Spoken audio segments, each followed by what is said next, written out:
প্রিয়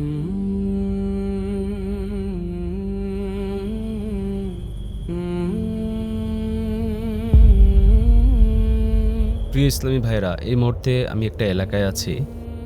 এমন এক বাড়িতে এসেছি যেখানে ২৭ বছর বয়সী এক যুবক এভাবে ইন্তেকাল করেছেন যে রাতে তিনি বিশ্রাম নিতে গেলেন তো ঠিকই, কিন্তু সকালে তার ঘুম ভাঙল না।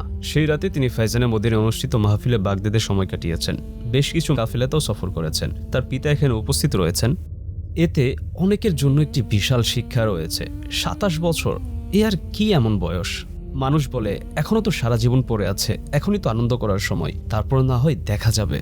বর্তমান যুব সমাজকে বলতে চাই, আজ আমি ২ জায়গায় দোয়া করে এসেছি। এক জায়গায় গিয়েছিলাম, সেখানে ৫৫ বছর বয়সী এক ভাইয়ের ইন্তেকাল হয়েছে। ৫৫ বছরও আজকের যুগে মানুষ বলে বয়স আর কি এমন হয়েছিল, কিন্তু ২৭ বছর তো একেবারে ভরা যৌবন না? তার পিতা বলছিলেন কোনো অসুখ ছিল না, ডাক্তারের কাছে যাওয়ার প্রয়োজন পড়েনি, রাতে ঘুমালেন, অতঃপর সকালে আর উঠলেন না। এটাই আমাদের জীবনের চরম বাস্তবতা। জানি না কখন আমাদের জীবনের প্রদীপটুকু নিভে যায়।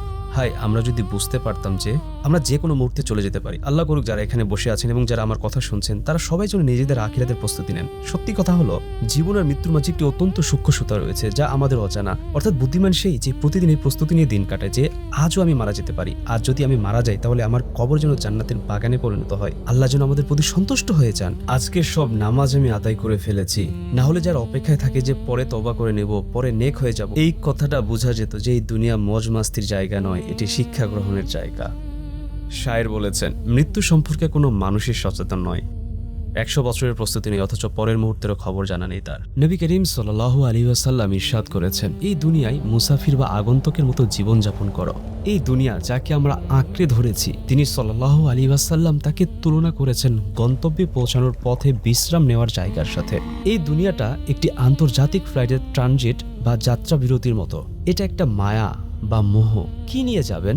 কোনো দামি ব্র্যান্ডের গাড়ি, কোনো প্রসিদ্ধ ব্র্যান্ডের প্রোডাক্ট, কোনো দামি পোশাক, কোনো উঁচু দালান বা আলিশান অ্যাপার্টমেন্ট, স্ত্রী বা সন্তান, কিছুই সঙ্গে যাবে না, কিছুই না। নবী করিম সাল্লাল্লাহু আলাইহি ওয়াসাল্লাম আরও ইরশাদ করেছেন, মৃত্যুর পর কবর পর্যন্ত 3টে জিনিস যাবে।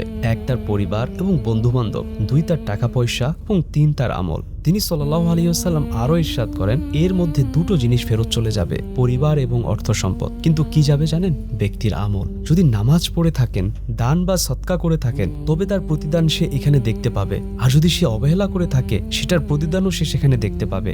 আপনার চাকরি আপনাকে সামান্য কিছু টাকা দেয়, এজন্য আপনি আপনার বসের দেয়া নিয়ম নীতি মানতে কতটা বাধ্য।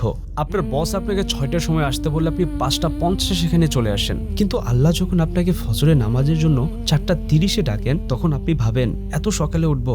এই পৃথিবীটা অল্প সময়ের, এখানে সময় নষ্ট করবেন না। আল্লাহ পাকের দিকে ফিরে আসুন, তওবা করুন। আজই হোক সেই দিন যেদিন থেকে আপনি নামাজ শুরু করছেন। হয়তো আগে কখনো পড়তেন, কখনো পড়তেন না। আজ থেকে প্রতিজ্ঞা করুন যে আর নামাজ ছাড়বেন না।